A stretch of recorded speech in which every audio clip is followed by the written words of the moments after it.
Boom, boom, boom. Aloha Friday, everybody. What's happening, everybody? Aloha, aloha, aloha. Hope you guys all had a great week. Hope you guys have a good weekend coming up. It is Friday. Aloha Friday. What a week. What a week. Charlie's working. He may pop on. Not sure. But hi, Patty. Hi, how are you guys all doing? Hang on. Let me get my sip of my magic sauce here. Decaf coffee tonight.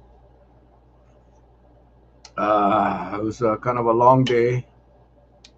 And even though it's decaf, my brain thinks it's regular because it tastes like regular coffee. So anyway, um, you know, I don't know how many of you today saw the press conference or the spotlight with Dr. Libby Char. Um, I, I don't know. I honestly don't know what to say. Kind of disappointed. She said a lot of what she said is on target. She basically reiterated what Dr. Tim Brown and Dr. Lee Altenberg said about BA4, BA5. She gave us all the warning signs. But whenever she was confronted with a question, a direct question from the viewers, and these aren't the villagers; these are regular people from around the state. Yeah, I saw some of our villagers on there, and I saw some of the questions, but there were some non-villagers, some regular people that were asking some really good questions, and she avoided them all. She avoided them all, and you know, Yanji and whatever the other guy's name is, they try and they try to be diplomatic, and but I guess at the end of the day, yeah, I was not satisfied, and because Dr. Char, she said some things that were not true, and I think no one checks these people. No one checks them. Anyway, we'll go over that in a little bit. I called my son today, and I this evening, and yeah, George says her statement about DOH not making policy was a bit bizarre. It was a lie. It was a lie, and among other things that she said that were not true. Because she talks about how dangerous COVID is. She talks about how dangerous BA4 and BA5 is. She talked about all of that, but she fell short of saying that the state should be taking more precautions. So, it's the political game. It's the whole garbage. It's rubbish. So anyway, I called my son and I said, "Hey, man, you want to come on tonight, talk story with your dad?" And just it's on my page, Laurel. It's if you go to my page, it's there. You can go to Honolulu Star advertiser page. It's there. Um, yeah, you can watch it anywhere. But yeah, I highly recommend watching that. But you're gonna get frustrated. Don't do it tonight because you're not gonna be able to sleep. So yeah, I called my son and I said, "Yeah, just go. Come on, we'll talk story. I curious to hear from him. He's in Oregon. I wanted to get his perspective from a millennial. I guess he's a millennial. He's 30 years old. And what his perspective. I didn't ask him these questions. I told him that he doesn't even know what we're going to talk about. So I'm going to put him on the spot tonight because I figured it'd be cool if we could. Sorry guys, my chair is just not happening right now. I don't know. I have the Portuguese curse. The little fluffy butt that usually keeps me quite comfortable, but it's just not comfortable right now. I don't know why. Maybe it's just because of the topic we're talking about. But anyway, yeah, I figured, you know what? Let's get a regular guy, a hardworking dude in another part of the country, and let's pick his brain and hear from him and see what his perspective is and what his coworkers and his friends and what they feel and how they feel. I hope you guys don't mind. It'll be fun, I think. My son's a pretty unique dude. He's an interesting cat. Speaking of cats, he just rescued two kittens. I never saw him as being a cat guy. We'll talk about that tonight too. My daughter has the dog, and he ended up with the cat. So we'll chat a little bit. But I'm more interested in hearing from him because we don't really talk about COVID. He's more of a positive thinker. He's well, you'll see. You've heard him before, and he focuses on positive things, and he always reminds me, Dad, you cannot take it too deep. You gotta worry about your health and so forth, and he's right. But this is an important topic, and what we saw today, and again, we'll talk about it when my son gets on. I'll also share with him the Oregon numbers that I have ready to put up on the screen, so he can understand. He's vaccinated. He didn't get boosted. He's not going to get boosted. But there's some really, really huge contrast between Hawaii and Oregon. We'll talk about that as well. So, hope you guys enjoy the show tonight. Um, Hopefully, Charlie will jump on because it's always fun when Charlie gets on. Yeah, my dad is on. Nice to see you.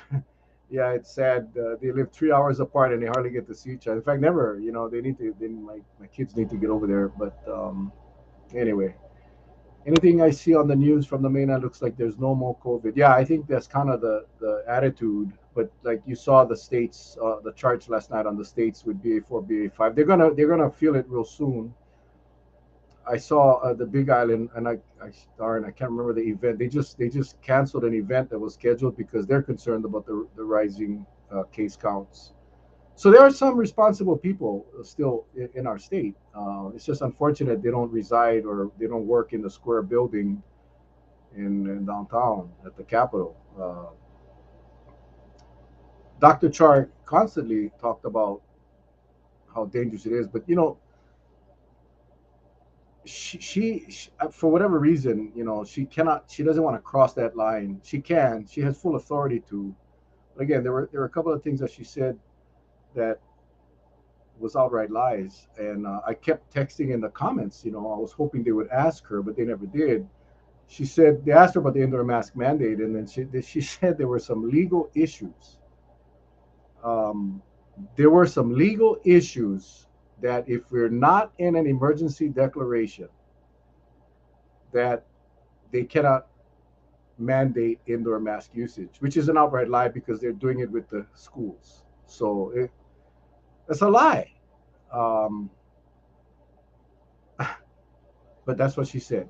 Uh, I don't know if she can see the comments as she's talking, but there were a lot of comments that went unaddressed, a lot of questions that were not asked, but the ones that were asked, she just avoided them. She just stayed away, and it was unfortunate. It was unfortunate. We keep talking about how our state has just completely minimized this, and then you hear her and she's telling you how dangerous it is. But she said there's a lot of virus around. There's a lot of virus around, but we're in a good place. Now, how can that's like an oxymoron, right? That's like an oxymoron. I mean, if you got a lot of virus around, then we're not in a good place, right? And they asked her straight up about the indoor mask mandate, and she said it was always their position to keep the mask mandate, but she doesn't make policy. That was her excuse. So in other words, she's telling us, I'm telling them, but they're not listening. That's how I took it. And that I think is foolish, but that's just the way it is, right? She's not coming out and saying it, but she's saying it without saying it. I don't know if you understand what I'm trying to say. I know George was on. I know there was a bunch of you on. Please post in the comments what you felt. I mean, she was not being honest. She was not being forthright. She was dancing around the questions, and it's just unfortunate because she is the leader in the state as it relates to health.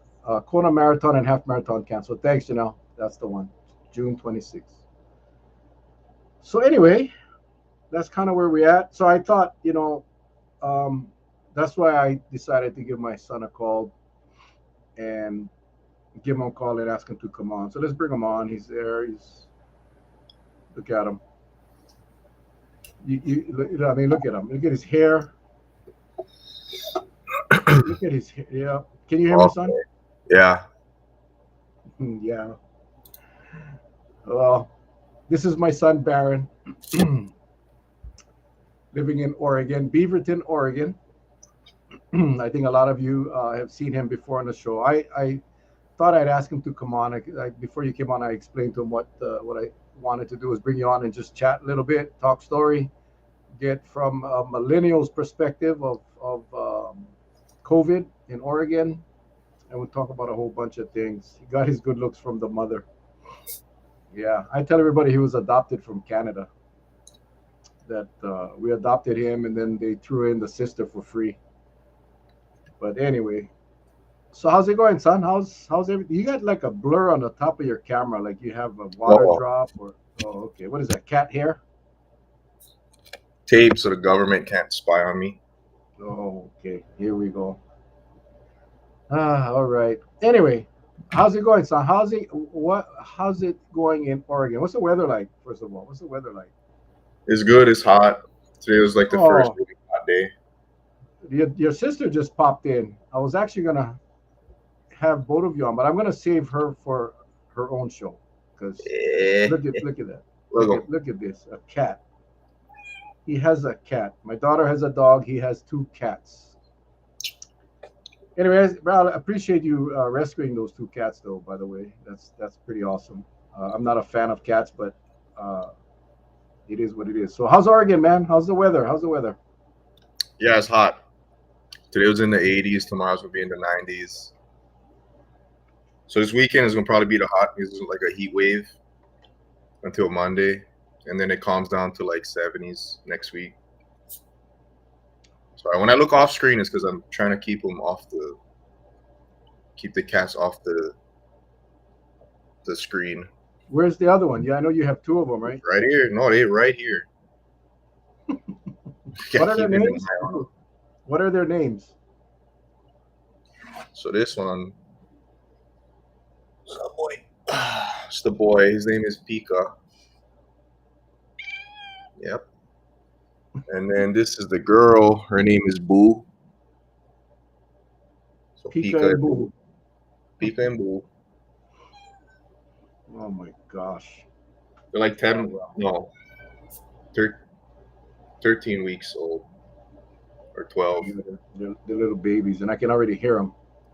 They're probably jealous because you're not paying attention to them. Yeah, Anyway, so you've been up in Oregon now for quite a while, right? Right yeah. after high school, you went to college in Vegas for a couple of years, and then went to Oregon. So you've been there now for how long? 9 years, probably almost 10 now. Yeah. So you're an Oregonian. Oregonian. So my ID says, Yeah. Well, we talk about it all the time. When we talk about state issues and county issues, we talk about how unfortunate it is to have our local kids have to move away to get a career and to be successful, and it shouldn't be that way. But you know, it is what it is, man. It is what it is. It's just a problem that we face, and that's what happens when we live in an area that is becoming Disneyland for the rich. The playgrounds of the rich and famous is what I know. That's what Kauai is coming, and it's so unfortunate. But I kind of wanted to chat about your perspective, and then we'll get your perspective. Then I'll put up on the screen the numbers. Oregon puts out their numbers every single day. We used to do that in Hawaii, and then they figured that they wanted to, keep it away from the public, so they do it once a week now. Just to keep, out of sight, out of mind is their strategy. And but Oregon doesn't. Oregon continues to report and they have a great reporting system. As I was doing my research, and I'll put it up in a little bit. But before we get to the numbers, what is your perspective? What is your perspective on COVID as a young, successful person? What when do you even think about COVID anymore? honestly, no. Oh, how come you did? You disappeared. Yeah, I'm here. Go ahead. Oh, Just yeah. Honestly, I don't. Day to day, I don't think about it at all anymore. Like nobody wears masks. I don't really hear of people getting sick anymore. Um, it's not affecting my job at all or my way of life anymore. Uh, it really was only maybe that first year and a half, 2020 to the first half of 2021, and then there's that second. there's a second round that um I forget when that was already. But there was a second round of when they shut everything down again over here that affected me. But since then, it's been pretty lax, to be honest. Like there, I don't hear Yeah, anything about vaccines. I don't hear anything about boosters. I don't hear anything about people really dying up here. Uh, every once in a while, you hear of somebody getting sick or somebody knowing somebody that got sick, but it's pretty rare nowadays. yeah, and it's actually quite the opposite here now. I mean, it's we had two experts on the show on Wednesday night, and they shared the numbers. You know, at one time Hawaii was the best. We were on we were doing the best. We had the lowest case counts, the lowest hospitalizations, and now we're the number one. We are the virus is rampant here in Hawaii right now.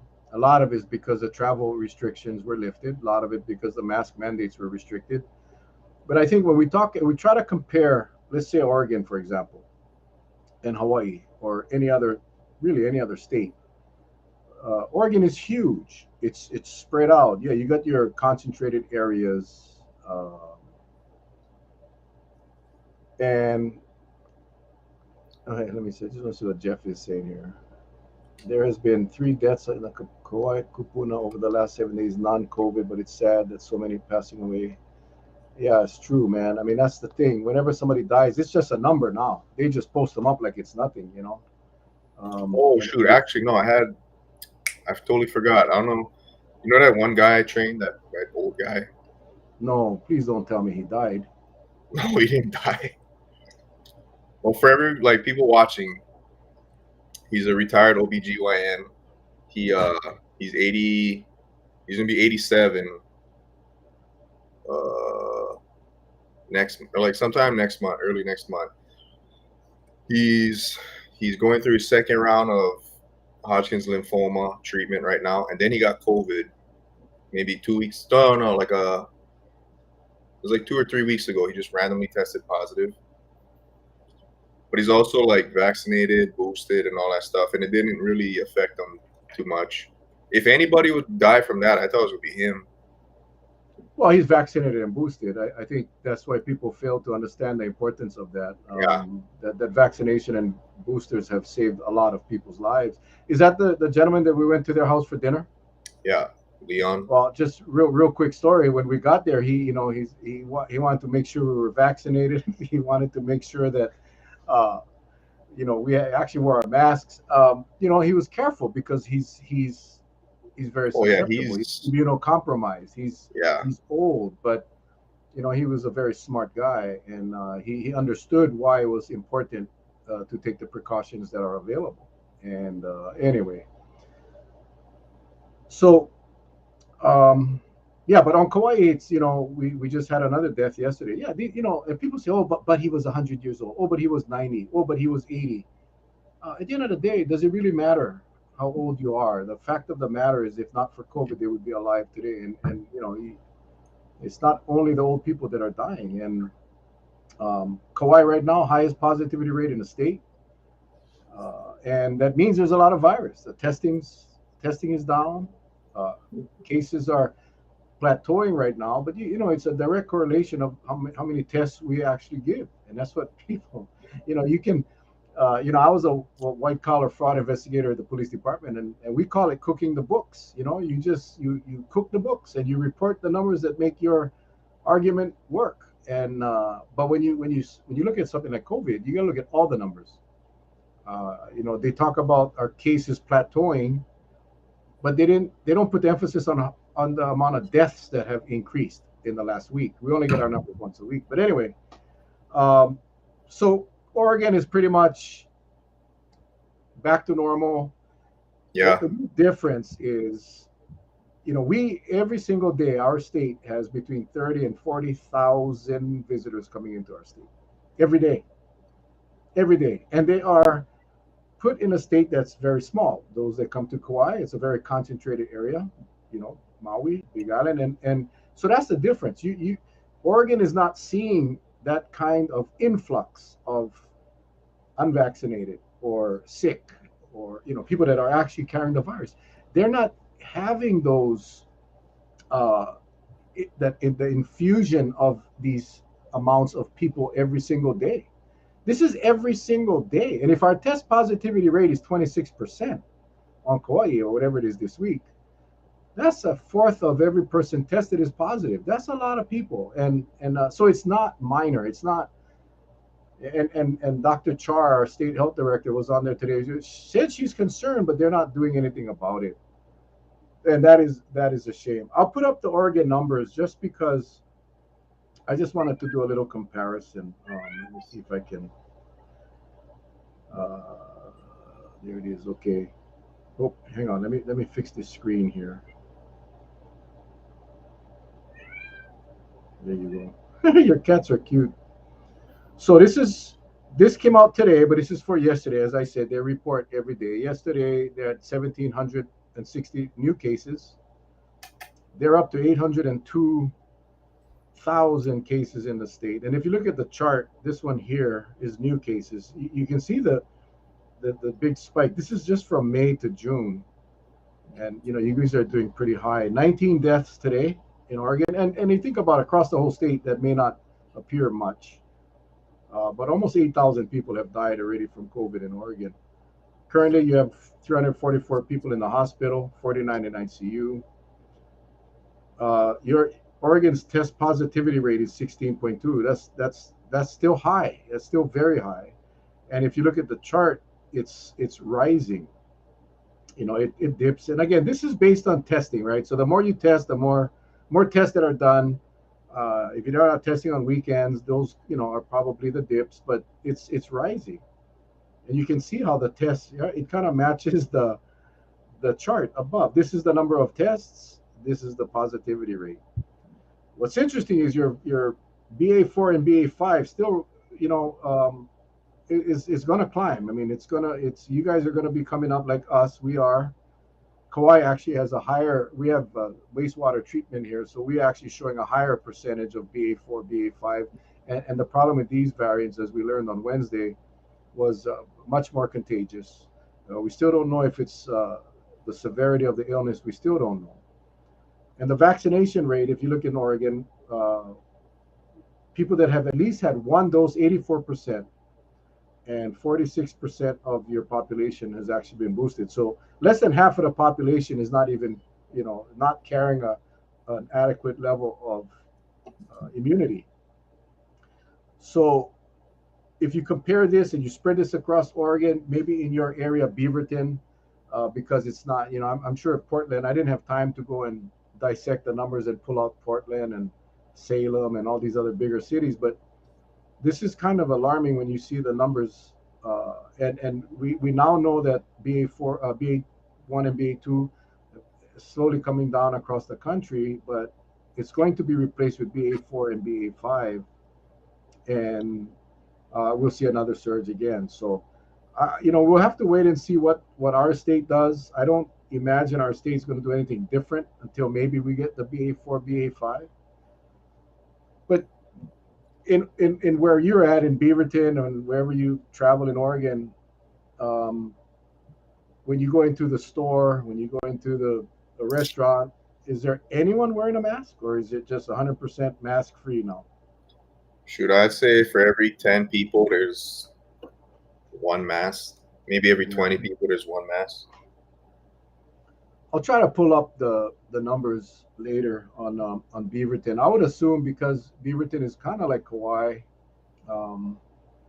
You guys, I think you're just not seeing the introduction of new disease like we are because of the travel. And I think that is what separates Hawaii, and that's why we're so vulnerable. And that's why we went from first place to last place. We went from the safest place to the most dangerous place in a relatively short period of time. So I'm curious to see what our state will do, if they will react. Again, today, listening to today's spotlight, I don't think we are going to see any changes in the states. It's election year. Everybody's more concerned about getting elected or reelected because last year it was different. With a lot of people standing up and being showing concern. Now our governor, I haven't even heard our governor speak of COVID, where he used to do it all the time. And our lieutenant governor, who's running for governor, is making commercials that's basically telling the people COVID is done. And the experts just simply do not agree. So, how's the businesses up there? Any are you guys seeing businesses having to cut hours or reduce services because of No, shortage of workers? no, not that I know of. Like everything is like pretty much back to normal. Um, I haven't seen any places have to close down besides the ones that already had to close down because of COVID. But as far as that, like everything is it's pretty much back to normal. You wear a mask if you want to wear a mask. But I don't think they. I haven't had my vaccine card checked either in a while. I no actually no. Some places you still do. I think like You big still? like sporting events. Oh yeah, yeah, yeah, yeah, yeah. But besides that, Beaverton is in Washington County and it's rated yellow by the CDC. So yeah, not as bad as yeah, Hawaii. Not as bad mellow as Hawaii. yellow. Yeah, mellow yellow. But yeah, I Well, mean continue. it makes sense. We're so spread out over here and so many more resources, so Well, you that's the can relax. thing. You folks have so many hospitals. I remember we had that one discussion Yeah. that there's a hospital 10 minutes away in every direction from where you live. Yep. And while you're very familiar with Kauai, there's two hospitals, one real trauma hospital, and we have 9 ICU beds. That's it. That's all we have. And we get bombarded with COVID and non-COVID patients. So it is different, and it's a lot more. I think the mainland, depending where you're at, can handle many more people. The healthcare is so much better in the bigger states than here it is in Hawaii, because we're limited, and we're limited by space, we're limited by resources, and all of that. Um, I told them that we didn't talk about what we were talking about tonight, so we're going to kind of put you on the spot. But you're a performance coach, so maybe you want to explain. You're technically you're a personal trainer, so you train people, and you've Yeah. expanded your resume now to include. Um, all my doctor friends said you better off having COVID so your body has the antibodies. Oh, Jeffrey, I'm not sure. You might want to watch our Wednesday show if you haven't. Yeah, I don't. I cannot imagine any medical professional. And Jeff, you and I go back a long way. We're very good friends, but I'm going to have to respectfully disagree. I I cannot imagine any medical professional advising their patients that they're better off getting COVID. Yeah, I definitely would. You can private message me their names because I'd love to have a chat and invite them on the show. I would love to have them on the show because I just cannot find an expert alive that would say that, any medical doctor. But again, different strokes for different folks, and I'd love to, honestly, I'd love to have them on the show. So, but anyway, Baron, maybe you can explain to our viewers what I think we all know what a personal trainer is, but what's a uh, professional or performance coach? Um, Essentially, I work more so with athletes. I get athletes better at their sport through increasing whatever strength, power, mobility, um, all the physical attributes. So basically I get them more athletic so that they perform better within their respective sports. So a personal trainer is more um, like I don't consider myself a personal trainer anymore because that's more like I don't know how to say it without. So like a personal trainer would be like your driver's ed class, whereas I'm more like we're NASCAR. I'm teaching you how to drive the NASCAR car. You already know how to drive a Honda Civic. Now I teach you how to drive the NASCAR car, and I help you soup that thing up. So that's like the difference between a personal trainer and a performance coach. Now, you deal with a lot of athletes. You deal with some professional athletes. I know you deal with some professional MMA fighters. You deal with a lot of kids. Yeah. I'm proud of you for that, man. I'm proud of you for sharing your knowledge with the youth. I see your videos. If and by the way, if you're not following Baron, check him out on Facebook and Instagram and in TikTok. He's got them all. Just look up Baron Rapozo and follow him and watch his videos. How he trains these kids. But as you're, I'm assuming that beyond the athletic skills and athletic training and the physical training, there must be a mental health component.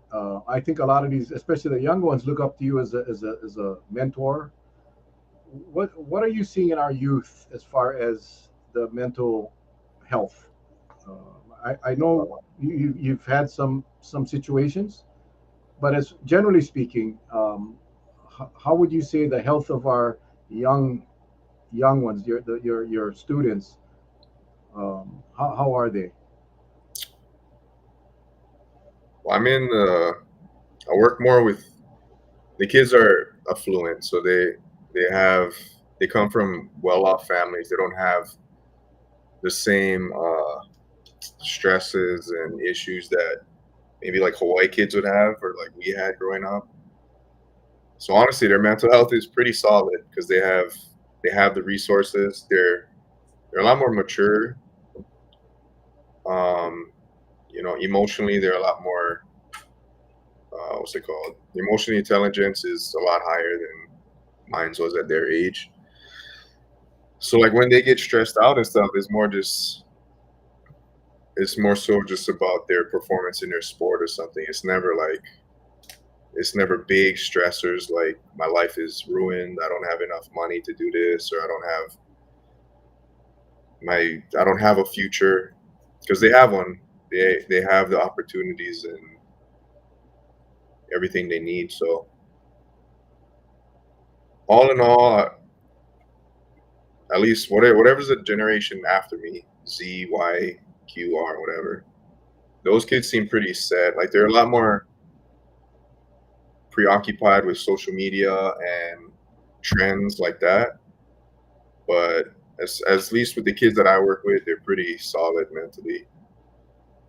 I don't think most of them have been like rocked with anything crazy yet, like as far as traumas that I know of. So I don't know how they'll react to that, but how they are right now, they're pretty solid. We in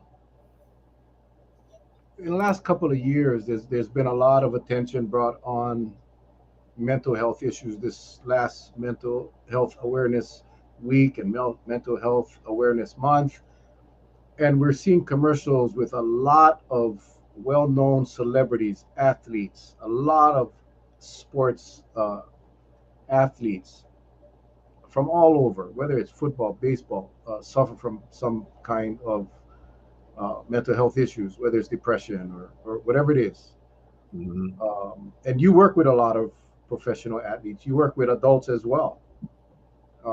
Did COVID affect the mental health of your clients or your friends? Or I know even you. I don't know how much you want to talk about it Oh tonight, yeah, it affected me. but I mean, again, you can share what you want, but your clients that are in there and they're balancing work with training for upcoming fights or upcoming events and financial issues and um, how are what are you seeing with those athletes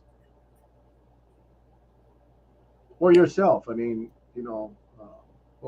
how big a role does mental health play in your arena or what you do? I mean, mental health is big. I think for everybody, whether you're a businessman or just a stay-at-home mom or dad or a high school kid or middle age like me, I think it's very important. But how it affected my clients, again, like it never really affected the kids. They just stopped going to school for a while, but they never had to worry about, not being able to live in their house. They didn't have to worry about getting evicted or not eating or anything like that because their parents were all working from home or had their own businesses they were doing. And my clients, the fighters got screwed because they couldn't train and then they couldn't fight. So a lot of them had to do something else, which is why Ray, like my other good friend, he got into security and then he opened up his own security business. So it's kind of like a blessing and a curse. So at the time, he thought his fighting career was done, and he had to pivot, but it ended up being a good thing for him. And then for me, wait, hang on. And then for me, personally, how it affected me, I just developed really bad anxiety and anxiety attacks. So I really had to take a deep look within myself and see what was going on there. I think because I couldn't work, there was a lot of change going on in my personal life as far as like relationships and jobs, my house and the whole COVID thing. And I'm not a very emotional person, but it kind of all imploded, like 20 whatever years of repressed stuff just imploded all at once. So I can thank COVID for that, which is also bittersweet because it sucked a lot for a long time. But when you come out of it on the other end, it ends up being a good thing. So yeah, mental health, keep it in check, or man, you can go down to a dark place, and if you don't crawl back out, it's spooky. And I think a lot of people don't have the either resources or the desire to pull themselves out because it takes a lot of effort to do something like that. It's a lot of work. So, oh my gosh, hang on. Oh, this guy, I keep him on my lap. He keep biting my wires. But Well, again, you share as much as you want, but there was a period you call it a dark period that you had us all concerned. I mean, you were going through some rough times. sure, I was concerned. Yeah, I was getting some. But I gotta say, I Weird. don't, even though you're my son, I don't think you opened up to me ever until you were in that dark period. And but maybe you want to share with what you tried to do. You went to therapists, they try to pump you up with medication, but you got out of that dark area. You got out of that dark zone simply because you put your mind to it and you did what needed to be done. But and again, if you don't want to share, that's fine. But I'll share. I remember having those long discussions with you and telling you to go see a therapist. There's nothing wrong. Your brain is an organ, and you went, and then you fired the first one, and then you. Just share with us a little bit. So I got my first panic attack out of the blue. I was cleaning my room, and I was actually even working again at the time. So things weren't like too bad, but I was cleaning my room, and then all of a sudden I just got hit. If you've gotten a panic attack before, you know what it's like, and it was terrible. I thought I was having a heart attack. I thought I was stroking out. And then because when I was born, I had a heart issue. So then I thought, 28 years into my life, is that heart issue coming back again to take me? So I was freaking out, sitting on the foot of my bed. And just from training and stuff, all I really knew was to breathe. Like I know how to breathe. So I think that really saved me from going deep under. So yeah, after that, I went to the doctor. I got an EKG. I did all types of tests and stuff. They said I was fine, which I knew I wasn't fine, but so they gave me some. I forgot what that medication is called, hydroxyzine or something. It's I think it's kind of like Benadryl. So whenever you feel it, you feel like the anxiety attack coming, you're supposed to pop them and it's supposed to calm you down. But they never did calm me down. Those pills never did work for me. So I ended up getting I got a therapist off of Google. So that was my first mistake. I got a therapist off of Google who he had like a weekend cert. I found out later on. So he got fired maybe like a week in. And then I subscribed to this app called BetterHelp, which is where I found my therapist who I have now, and it's been really good. I shouldn't. The therapy is one slice of that whole pie. Like I did a lot of stuff on my own. Like I read a lot of books, watched a lot of videos, journaled, meditated. Every single thing you're supposed to do, I tried because I was so afraid of where my life was going and the types of thoughts that I was having, which all started after that initial anxiety attack. Like it's like once that happened, Pandora's box opened, and I had no control over anything in my brain anymore. And that was super scary for somebody like me I always want to be in control. So yeah, that was back in 2020, like the ending of. It was actually my birthday. Yeah, it was the day after my birthday, 2020. So a couple of years now, and I'm still going through it. It's not like it just went away, but I'm a lot more. I'm a lot more mentally strong. Like I truly believe all the stuff that I went through, not everybody could go through. So I'm proud of myself in that sense, where I know I can handle. Oh, I can handle a good amount now. There it is. But yeah, like my dad was saying, I was on. They gave me some antidepressant pills at one point, and I was like maybe the third or fourth day. Granted, like the first day sucked, second day was worse, third day was terrible. Then it was probably like the fourth day I woke up and I wanted to kill myself because I was so depressed. So these pills did nothing for me, and I know it helps a lot of people control everything, their hormone levels and whatnot and chemicals. But for me, it did the exact opposite. It pulled me way deeper than I thought I could have ever went. To the point where I said, like, I was contemplating just ending it. I didn't know how I would do it. I was just ready. I was like, just asking God, just zap me now, because it was just unbearable at that point.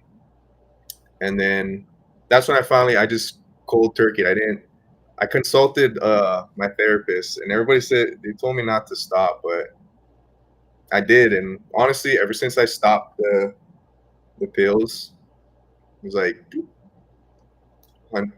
not 360, 180-degree flip with my moods and everything. And then I've just kind of been riding that wave since. And there's always dips. Like there's always times where I go back down, but it's like a storm. Like I know it's gonna pass. I don't dwell. It sucks for the time being. It's super scary at times, but things always get better. And I just always tell myself that. And things have gotten better. I just gotta. For me, what helps me is I keep progressing. I keep moving forward towards a goal, or I always have something to look forward to, something to work towards. And I found that helps me a lot. When I'm just kind of in limbo, just kind of going through the motions of my day and just going to work, coming home with no real aim, that's when I get screwed up. So that might help other people. That's kind of a condensed version of everything. But Yeah, there is a lot more, but thank you for sharing. That's powerful. I'm sorry. I'm trying to like make sure these cats don't mob my screen while I try and. Go take a couple of those pills. The pills that you got from the doctor, and go put them in their cat food, and and they'll mellow They would jump out my window. out. Yeah, it was rough. I saw someone post it's tough as a parent. It was tough times, and that's the problem, and that's you see the collateral damage of kids having to move away so far from their parents. It sucks, man, and it's not like we can jump on a in a car and go drive over to console your kids. You cannot, and it was so difficult. But I remember those discussions. I remember laying on the couch with the phone on my chest, just listening to you and just praying that you would get out of Yeah, that. And but it was I knew you'd get out of it. And always, my advice to people is you got to understand that at some point it always works out.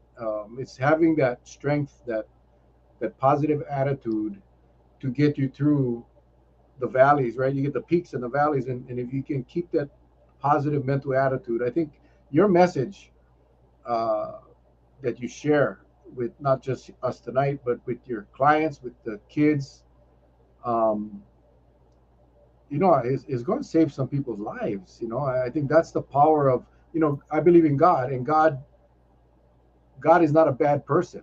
God puts you in positions so he can use you to help others. And thank you for sharing, because that's powerful stuff. Have you had the occasion to share your story with others that were going through similar? mm, But you I had a mean, lot of friends up there too. I mean, you had friends up there that helped you through this dark time too, right? yeah, I mean, everybody that's close to me didn't know, and I have no problem telling people that I don't want to say I suffer from anxiety. I tussle with it every once in a while. Well, But yeah, I the mean, best. everyone that knows me knows, because that during that time I held it together when I had to, like at work and stuff. But outside of that, I was get off.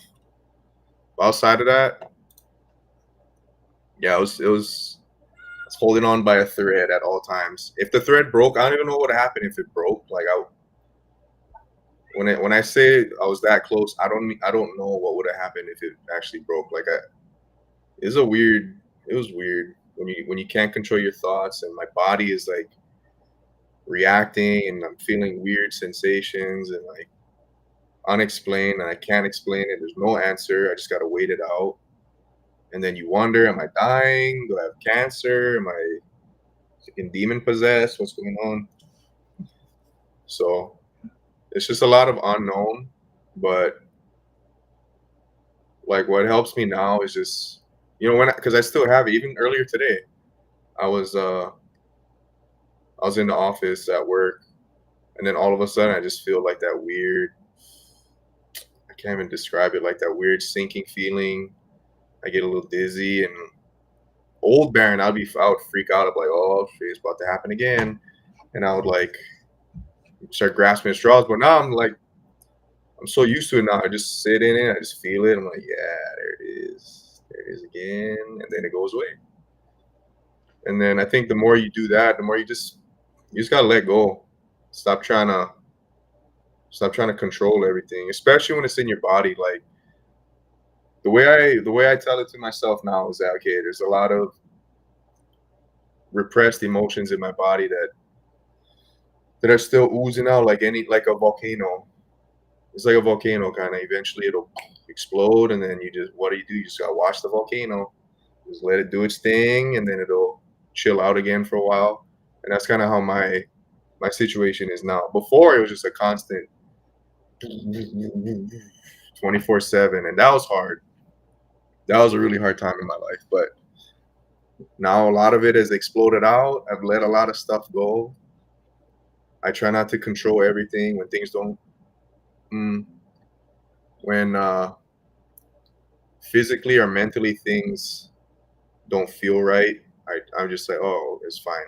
I'm not gonna try and I'm not gonna try and do anything because I'm not in control, and it's fine.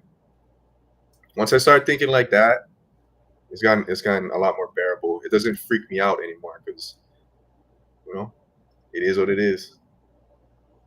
Yeah, well, the brain is an organ, just like your heart, just like your lungs, just like your kidney. Um, but there was a time where it was like so embarrassing to be suffering from anxiety or depression or any of these mental illnesses that are around. And I was really happy when the NFL and all the other, as I said earlier, a lot of these pro athletes now are stepping forward. Um, their website that you talked about, it's just so weird you brought that up. I just saw a commercial. I think it was either last night or the day before with that website. But society has, because of the endorsements from celebrities and from athletes, you know, they feel better. They feel that it's okay to share and it's okay to get help. And I think that is critical. A lot of people are embarrassed. The stigma that is put on mental health or mental illness, you know, forces people to keep it inside. And So worst thing you can do. absolutely. And you did it all by yourself, and by trial and error. And but your message can help so many people. Yeah, and I'm hoping, and I can see by the comments that there's others that suffer like you do. And I don't know if you can you see the comments? I gotta like some of Oh, okay, them. that's all right. Yeah, Um, some of them. so But the more and more people that are coming forward and sharing their story, like yourself. I mean, this was not planned, obviously, but I thank you for sharing. The more and more people that hear that it's okay to it's what the it's okay to not be okay. That was that yeah, one that athlete, the Olympic athlete. What was, I can't remember her name now, but they made a whole big yeah, stink because the she pulled out gymnast. of the Olympics. Yeah, and she got criticized. Like it says, and a lot of people supported her, but there were those haters that I just wanted to punch in their mouth because how dare you? This person was taking care of herself, and that whole thing started. It's okay to not be okay. And I think, when those public people come forward and share their story, so many others automatically, just instantly feel better because they're not alone. That it is not rare and uncommon, and it doesn't make you a freak. It doesn't make you weird. That it's all part of that's life, and it's unfortunate. There's a lot of people that suffer, and they suffer alone, and it just makes things worse. Yeah, So yeah, just I get you think one of these right here. Just huh? get you one of these right here. Just get you one of these. I know. Uh, I don't know about cats, bro. Look at those things. No, yeah, I remember when it was a stigma. Before I suffered from anything, I hate it. I hate even saying suffered. Before I battled anything, I whoa, I didn't think. I thought depression was just, oh, you just sad, just be happy, or anxiety, oh, you just nervous.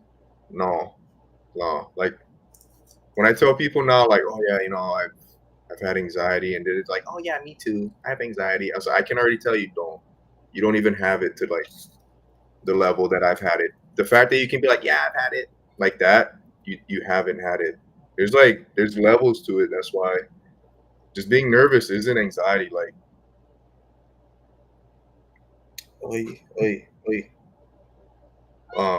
I forget what I was saying now. Trying to like keep them from No, you're saying that jumping up. there's so many people that when you talk about anxiety, Oh, they claim they have anxiety, and you're saying that the fact that yeah, you're like nervous, it's different. and Yeah, so being it's one of anxious. those things. Like, if you know, you know. If you know, you know. Like I can't even explain or put into words how bad it makes you feel.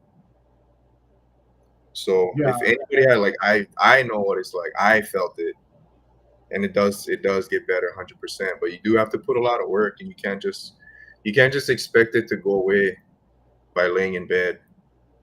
And sometimes you have to. Like the first week I laid in bed, I couldn't get out of bed because I was jacked up. I don't know how to explain it. I was messed up.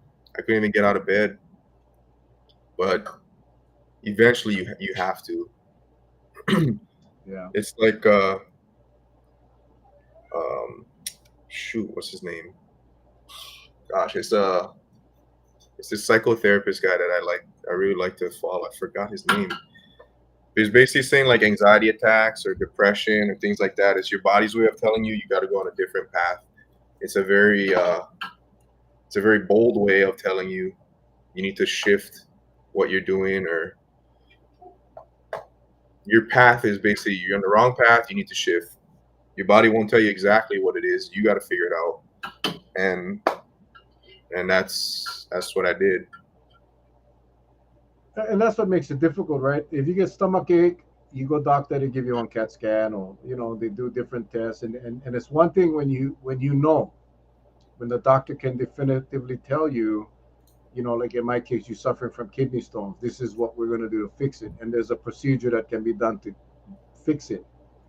When you're dealing with mental illness, when you're dealing with depression or anxiety, exactly what you said, it's hard to pinpoint the cause. You don't know the cause. You won't. You probably never will. Like I still don't know what triggered me losing my mind while I was cleaning my room.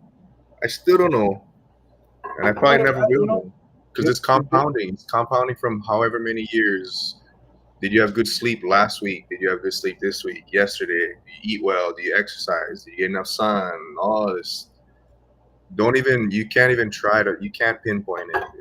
There's too many factors when it comes to anxiety and depression and stuff like that.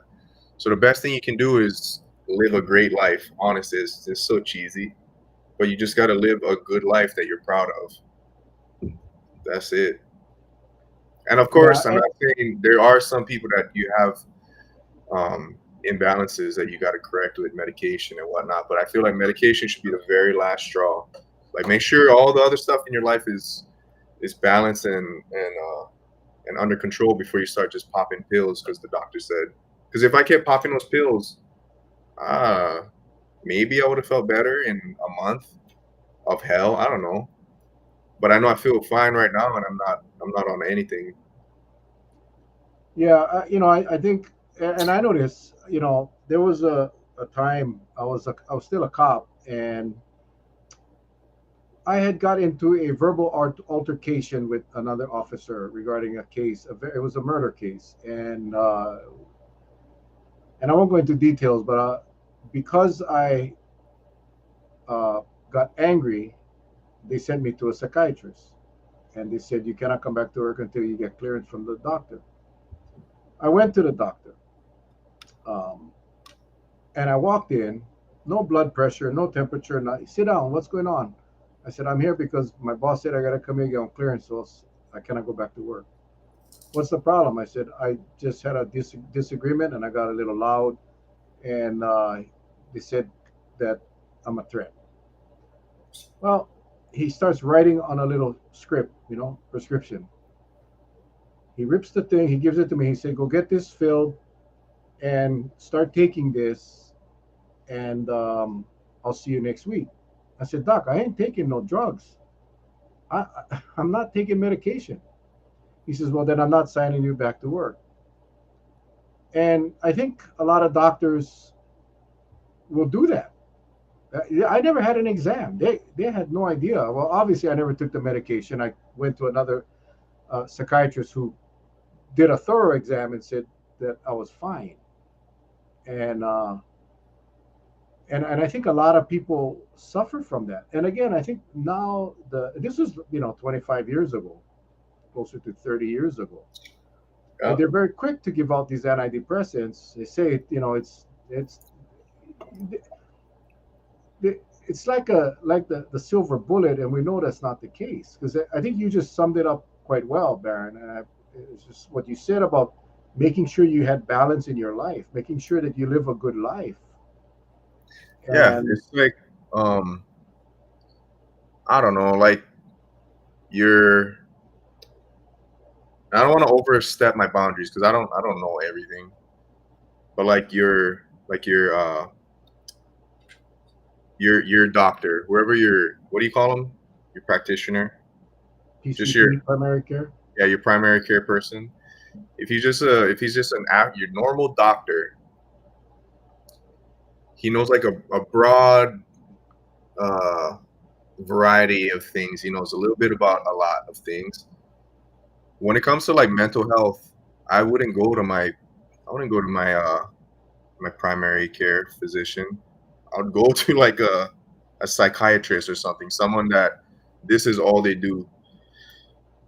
Because a lot of the times that's what's going to happen. You just can get some broad blanket medication given to you so you can get out and get the next person in. And not because the doctor is bad, he just doesn't know any better. Because it's the same thing with like in my field, like physical therapy. A lot of physical therapists are very old school. Like no matter if your leg hurts, they got these 5 things that they make you do. Whereas when you go to a specific physical therapist that um, yeah, that specializes in like a certain injury or whatever, you can get a whole different type of write up. So it's the same thing with where you're dealing with your brain or my shoulder. Go to a specialist when it comes to stuff like that. If I got the flu, then I'll go to my primary care guy, give me some flu meds or something, you know. But a lot of the times they're overworked and they're just trying to get you in and out with the best that they can do, which is usually just, oh yeah, just give you this thing, let me know if it works, and then on to the next. Because that was what they did to me when I went to the doctor. I went there for sleep. I said I was having a hard time sleeping, and they gave me antidepressant pills that were like too strong, and I had to go back, so they gave me a lower, a weaker one, I guess. But if I took those strong ones, oh my god, I don't know. I didn't even need them. I don't know. That was like her first initial thing. 10 minutes in, oh yeah, here, take these. She called it. This is our. She literally used that term, like, oh, it's the silver bullet right here. Take this, and I was like, are you sure? It's like, oh yeah. And if you don't like it, just stop taking it. I was like, oh. I know enough to know I can't just stop taking it. I'm not dumb. So Dr. Sherry Marty Yasuna says it's complicated. The most effective treatment is medication and therapy together, but with mental health, meds yeah, without therapy won't get you very far. It's a band-aid on a broken bone. I do want to make it very clear that, and you said it earlier, son. You mentioned about the chemical imbalance. In some cases, the medication is necessary. you gotta. The Uh, medication and, will like balance you out so that you can take care of all these issues. So you don't yeah. have all the noise and everything like that. But should So it be I like, think it's important that people. I guess the takeaway from tonight's discussion is really number one, you're not alone. Number one, I mean, number two, there's just so many others, struggling with mental health issues. But the worst thing to do is keep it inside and not go get help. That's the real thing. And I like what you say. Go to a specialist. Go to someone that is a specialist in anxiety or depression or mental health issues, so they can treat you the right way. And I like what Dr. Yasuna says about if you have a chemical imbalance in your brain that is for whatever created, however it is there, the medication is there to balance the chemicals back. And but the key is to get help. That is the key. And I think when as long as people feel that, well, and this is a problem with cops, because cops, I say every police officer suffers from PTSD. Every police officer has seen things and done things that normal people will never see or never do, and that is traumatic in many cases. But they know that if they go to a psychiatrist, and if they get diagnosed with some kind of mental health issue, mental illness, they may lose the right, or they cannot carry a gun. They'll lose their job. And there has to be a pathway so that people feel comfortable and safe getting help. And I'm not just speaking on cops, I'm talking about everybody: athletes, students, professional people. We got to get rid of the stigma. We have to push the theory that it's okay to not be okay. That when you raise your hand because you're having some issues with mental health, that people going to get behind you and not going to criticize you. It's not embarrassing. And I wish there was more of that. I wish there was more of that. There now we're starting to see it. We're starting to see it on commercials, but you also see, I don't know how many of you are disgusted with all those medications. If you're suffering from this, tell your doctor about this medication. Why the hell should I have to tell my doctor about a medicine that doctor should know about? Like, I go into the doctor and say, hey doc, I saw a commercial last night on TV. I want to take this medication. It's pathetic. It's pathetic. So, getting help is key, and understanding that it's okay, that everybody wants to be in that happy place, Yeah, and that safe place. So, that's all it uh, is. You gotta feel safe. That's your whole thing. Your body's just trying to feel safe, yeah, but you gotta take care of your uh, brains like you take care of your body. If you take care of your body, if you don't take care of your body, your brain is gonna suffer. So just keep that in mind too. If you're not taking good care of your body, your brain, your mental, and all that is suffering. Whether you realize it or not, it's gonna happen eventually. There's one and the same. yeah. Well, before we got on air, before I set up, I told your mom, "Hey, Baron's gonna be on." She was so happy, and I said, "I don't know what the hell we're gonna talk about for 1 hour." I don't know And either. I just want to say, son, thank you for sharing. I mean, I, I was hoping you would, but I didn't want to put you on the spot as it relates to that such a private and personal issue. But I think the viewers appreciate your openness. Oh Um, yeah, I have no problem sharing all that stuff. I would go into extreme detail if there's more time. I have nothing to hide with all that because there's no shame. I'm proud. That was so hard. That whole situation was so hard, and to come out of it, I'm so proud. So I don't care. I'll tell everybody. uh, well, I'm proud too, son. I am proud to call you my son, bro. Um, Mel, you and Patsy have an awesome son. Yeah, my wife did a great job with this kid, and my daughter as well. We have my daughter on. She's a little different, but she's quite entertaining. Two completely different personalities from these two. Baron is a very Baron is a he's structured. You know, he's he's very detail oriented, as you can tell. I don't know about his house. I don't know how clean that, but Nikki, Baron went up to Oregon. He worked hard. He saved money. He bought a house. Nikki, she's been to Dubai and the Maldives in the last 6 months. She's enjoying her life as well. But we'll bring her on and talk to her maybe next week. We'll bring her on and have fun with her. Uh, any closing thoughts on any words of wisdom for our audience, our viewers?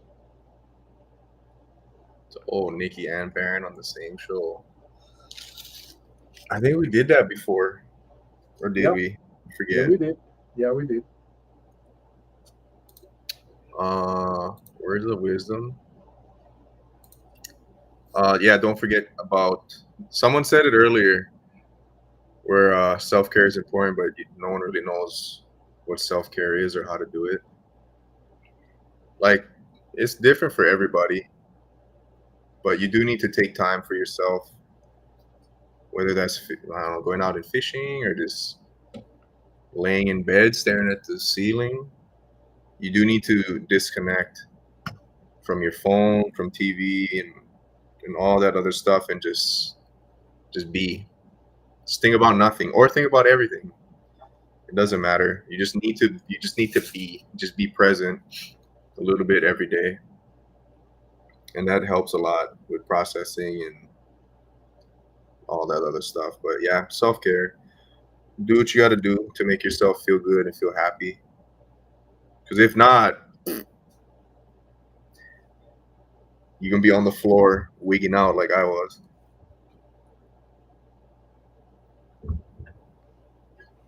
All right. Thanks again, son, for jumping on last minute notice. I know it's late over there in Oregon. I know you got to work tomorrow. Um, on the screen, you see Baron Rapozo. Facebook, Instagram, TikTok. Just go at Baron Rapozo. Go throw him a follow. Go check him out. Check out his videos. Show him the love. This guy's a good kid, and I don't know if at 29 or 30 years old I would be sharing my story with people that I have no clue about. But that is solid, man. Um, your experiences will help others. I'm assuming it's. I'm gonna